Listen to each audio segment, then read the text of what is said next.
दोस्तों, बहुत ज़माने पहले की बात है। एक बादशाह था। उसकी एक खूबसूरत और इकलौती बेटी थी जो अपनी खूबसूरती और दौलत की वजह से बहुत मगरूर और गुस्ताख हो गई थी। जब भी कहीं से उसके लिए शादी का पैगाम आता वो उसे ठुकरा देती थी। बादशाह ने एक दिन सबकी दावत की और उसमें शहजादी से शादी करने वाले तमाम उम्मीदवारों को बुलाया। सब लोग अपने अपने मर्तबे के हिसाब से कुर्सियों पर बैठ गए। शहजादी उस दावत में अपनी कनीज़ों के साथ बड़ी मगरूराना अंदाज में आई। वो जिस उम्मीदवार के पास से गुजरती उसको बड़ी हिकारत से देखती। जब एक शहजादे के पास पहुंची जो बहुत मोटा था तो उसने अपनी कनीज़ों से हंसते हुए कहा, यह गोल डब है। दूसरे उम्मीदवार को देखकर कहा, कैसा खंबे की तरह लगता है। एक शहजादा बहुत छोटा था तो उसने कहा, ज़रा छोटू मोटू को तो देखो। एक नवाब बहुत गोरा था। शहजादी ने उसे सफ़ेद चूहा कहा। एक अमीर का रंग लाल था तो उसने उसे मुर्गे की कलगी कहकर पुकारा। इसी तरह वो हर उम्मीदवार को बेइज्जत करती रही। लेकिन वो एक बादशाह को देखकर बहुत ज़्यादा हंसी क्योंकि उसकी दाढ़ी थी। उसने मजाक उड़ाते हुए कहा, ज़रा इसे तो देखो, इसने अपने चेहरे पर कैसी झाड़ पोंछ उगा रखी है। बादशाह ने जब देखा कि इसकी बेटी ने मेहमानों की बहुत बेइज्जती की है तो उसे बहुत गुस्सा आया। उसने भरे दरबार में ये ऐलान किया कि शहजादी पसंद करे या ना करे, मगर अब मैं इसकी शादी किसी फ़कीर से करूँगा। उस ऐलान के बाद तमाम लोग वहाँ से चले गए। कुछ देर के बाद एक आवारा गर्द गवैया आया जो गली कूचों में घूमकर गाना गाया करता था। उसने शाही महल के नीचे खिड़की के करीब होकर गाना गाना शुरू कर दिया। बादशाह ने उसकी आवाज़ सुनी। वो एक खादिम को हुक्म दिया कि उस फ़कीर को अंदर बुलाया जाए। वो खादिम फटे पुराने कपड़ों में फ़कीर को ले आया। उस फ़कीर गवैये ने बादशाह और शहजादी के सामने बहुत अच्छा गाना गाया और बादशाह से इनाम मांगा। बादशाह ने कहा, तुमने बहुत अच्छा गाना सुनाया है, मैं तुम्हें बहुत अच्छा इनाम दूंगा। मैं अपनी बेटी की शादी तुमसे करूंगा। जब शहजादी ने यह सुना तो वो बदहवास हो गई। वो बहुत रोई पीटी मगर बादशाह ने उसकी एक न सुनी। बादशाह ने उसे डांटते हुए कहा, मैंने मेहमानों के सामने कसम खाई थी कि तुम्हारी शादी किसी फ़कीर से करूंगा। अब मैं वो कसम पूरी कर रहा हूँ। ये कहकर बादशाह ने काजी को बुलवाया और मगरूर शहजादी की शादी आवारा गर्द गवैये के साथ करा दी और फिर हुक्म दिया कि तुम अपने शौहर के साथ चली जाओ। शहजादी रोती पीटती फ़कीर के साथ चली गई। रास्ते में वो एक शिकारगाह से गुजरी। इतनी बड़ी शिकारगाह देखकर वो शहजादी हैरान हो गई। उसने फ़कीर से पूछा, ये शिकारगाह किसकी है? उस फ़कीर ने जवाब दिया, मैंने सुना है तुमने दाढ़ी वाले बादशाह का मजाक उड़ाया था। ये शिकारगाह उसी की है। अगर तुम उससे शादी कर लेती तो ये तुम्हारी मिल्कियत होती। शहजादी ने एक ठंडी आह भर के कहा, मैंने ये क्या कर दिया। उसके बाद वो खूबसूरत बागों में पहुंचे। उनको देखकर शहजादी ने फिर पूछा, ये बाग किसके हैं? फ़कीर ने आहिस्ता से कहा, ये बाग भी उसी दाढ़ी वाले के हैं। शहजादी ने अफसोस भरे लहजे में कहा, मैं भी कितनी बदनसीब हूँ। फिर वो लोग एक अजीमुश्शान शहर में दाखिल हुए। इतना बड़ा शहर और खूबसूरत शहर देखकर शहजादी हैरान रह गई। शहजादी ने पूछा, इस शहर का मालिक कौन है? फ़कीर ने उसे बताया, यह शहर भी उसी दाढ़ी वाले बादशाह का है। अगर तुम उससे शादी कर लेती तो ये सब कुछ तुम्हारा होता। शहजादी ने पछताते हुए कहा, मैंने बहुत बड़ी गलती कर दी, काश मैं उससे शादी कर लेती। फ़कीर शौहर ने नाराज़ होते हुए कहा, मुझे इससे कोई मतलब नहीं, मगर तुम मेरे होते हुए दूसरे मर्द की बातें क्यों कर रही हो? क्या मुझ में कोई कमी है? इस तरह की बातें करते हुए वो दोनों एक छोटी सी झोपड़ी के करीब पहुँचे।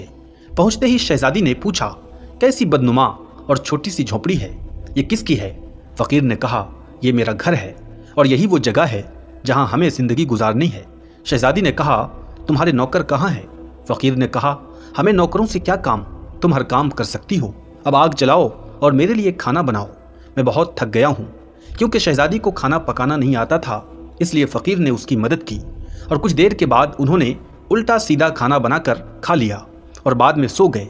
दूसरी सुबह फ़कीर ने शहजादी को जगाया और घर साफ करने और दूसरे काम करने को कहा।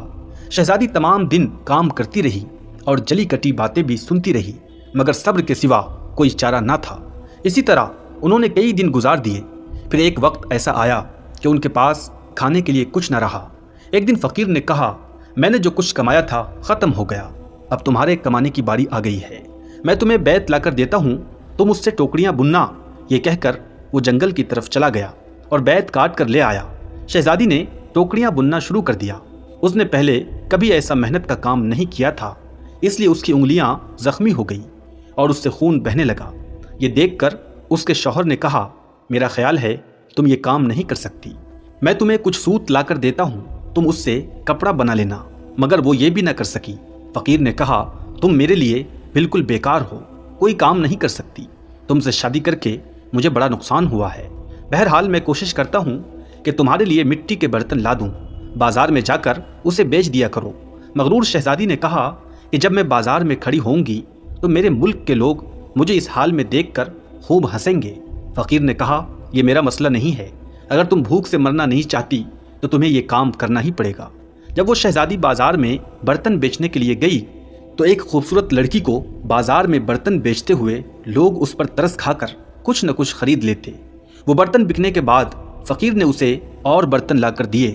اسی دوران ایک بدمزاج سپاہی وہاں سے گزرا۔ اس نے بازار کے بیچ میں برتن رکھے ہوئے دیکھ کر انہیں لات مار کر توڑ دیا اور کہا، آئندہ اس طرح راستے میں مت رکھنا۔ شہزادی بہت پریشان ہوئی۔ اس نے سارا واقعہ گھر آ کر اپنے شوہر کو بتایا۔ شوہر نے کہا، تم انتہائی بے وقوف ہو، تم سے کس نے کہا بیچ بازار میں برتن لے کر بیٹھ جاؤ؟ آخر وہاں سے لوگوں کو گزرنے میں دشواری ہوتی ہے، میرا خیال ہے یہ بھی تمہارے بس کا کام نہیں ہے۔ خیر، میں شاہی محل جاؤں گا، ہو سکتا ہے تمہارے لیے وہاں کام نکل آئے۔ یہ کہہ کر وہ شاہی محل روانہ ہو گیا۔ شام کو فقیر نے گھر واپس آ کر کہا، شاہی محل میں تمہارے لیے مددگار باورچن کی جگہ مل گئی ہے، اب کم سے کم ہمیں کھانے کو خوب مل جائے گا۔ دوستو، اس طرح ایک مغرور شہزادی ایک مددگار باورچن بن کر رہ گئی۔ وہ ہر روز صبح سے شام تک باورچی خانے کے سارے کام کرتی تھی اور شام کو لوگوں کا بچا ہوا کھانا لے کر وہ گھر واپس آ جاتی اور اس طرح دونوں میاں بیوی کا گزارا ہو جاتا۔ محل میں آئے ہوئے اسے کچھ ہی دن گزرے تھے کہ اس نے سنا کہ محل میں شادی کی تقریب ہونے والی ہے۔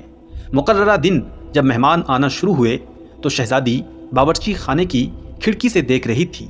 ہر طرف بڑی شان و شوکت اور دھوم دھام نظر آ رہی تھی، لیکن شہزادی اپنی قسمت پر آنسو بہا رہی تھی اور اپنے غرور و تکبر اور اپنی بے وقوفی پر پچھتا رہی تھی۔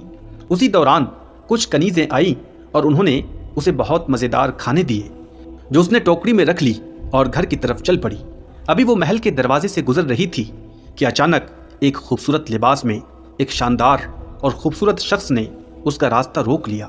شہزادی نے نگاہ اٹھا کر دیکھا تو وہی داڑھی والا بادشاہ نکلا جس کا اس نے خوب مذاق اڑایا تھا۔ وہ خوف اور شرم سے کانپنے لگی۔